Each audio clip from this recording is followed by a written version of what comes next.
بسم الله الرحمن الرحيم ولنبلونكم بشيء من الخوف والجوع ونقص من الأموال والأنفس والثمرات وبشر الصابرين الذين إذا أصابتهم مصيبة قالوا إنا لله وإنا إليه راجعون أولئك عليهم صلوات من ربهم ورحمة وأولئك هم المهتدون. صدق الله العظيم. خوشگوبرانی خۆشەویستی کارە ساتباری بۆ مەلەرزەی ئەم ڕۆژانە، خۆشەویستان لە گەرمیان و دەربەنیخان و هەڵەبجە، خۆشەویستان لە ڕۆژهەڵاتی خۆشەویست لە وڵاتی ئێران، لە کوردستانی ڕۆژهەڵات، مصیبەت باران و لێقەوماوانی ئەم کارە ساتە. السلام علیکم ورحمة الله. لە کانگای دڵمانەوە سرودی ئینا لله وئینا ئیلەیهی ڕاجعون ئەڵێین. لە مصیبەتێکی وا کە پڕیەتی لە میهرەبانی خوایی لەگەڵ هۆشیارکردنەوە لەگەڵ ئیمتیحان، لەگەڵ تەکریم و بە بەهەشت گەیاندنی شەهیدەکان و بە ئەجر گەیاندنی لێقەوماوەکان و برینارەکان.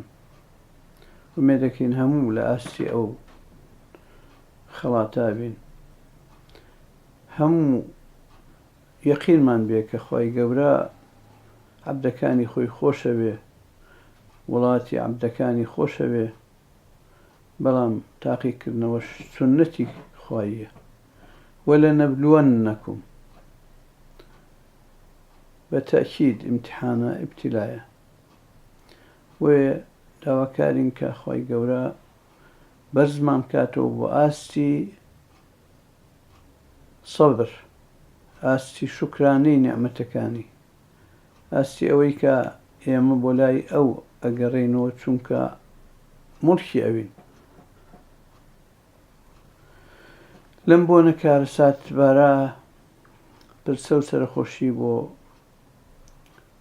کەسوکاری شەهیدان و بە بەهەشت گەیشتوان ئینشاءالله، ئەوانەی کە لەم کارە ساتە گیانیان سپاردووە و ئەوانش کە بریندارن، خوای گەورە شیفای خێریان بە و شیفای خێرایان پێ بگەێنێ، و ئەوانەی کە لێقەوماوی و دەربەدەری و ماڵکاولی و تووشی ناڕەحەتیەکی گەورە بوون، خوای گەورە سووکی کا لەسەریان و هەموو لایەک موفەق بین بۆ ئەوەی بەدەمیانەوە بین. بە تایبەتی لەم وەرزە سەرما و سۆڵا کە ئیمتیحانێکی گەورەیە بۆ خەڵکی بە شەرەف و هەژار پەروەری ئێران کە هەمیشە بەدەم ئاوارە و لێقەوماوە بوون، ئێستش جارێکی تر ئەو موسیبەتە ڕووی تێکردوون. ومێدەکەین کە هەمومان بە دوعای خێر، بە هاوکاری، چۆنمان پێ ئەکرێ ڕێکخراوەکان، کەسایەتی خوا پێداوەکان لەگەڵ معانات و مەسات و ناڕەحەتیەکانی ئەم خەڵکە خۆشەویستا بین. خوای گەورە سووک و ئاسانی کا لەسەر هەموو لایەک و عیبرەتی لێ وەرگرین و زیاتر پەنا بۆ خوا ببەین و زیاتر هۆشیار بینەوە کە ئیشمان بەخوا زۆرە و خوای گەورەش ئەتوانێ زۆر شتی ناڕەحەت بهێنێ و زۆر شتی ناڕەحەتیش لا ببە.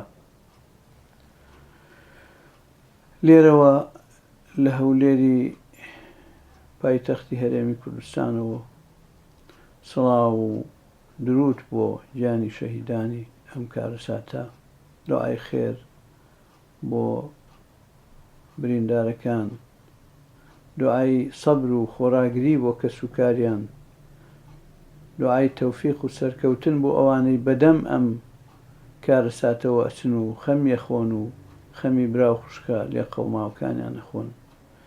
ئەوانەی کە ئێستا ماڵیان کاول بووە یا ئاوارە بوون یا لە ترسا تووشی حاڵەتێکی ڕەوانی بوون، هەموو پێویستیان بە هاوکاری هەیە.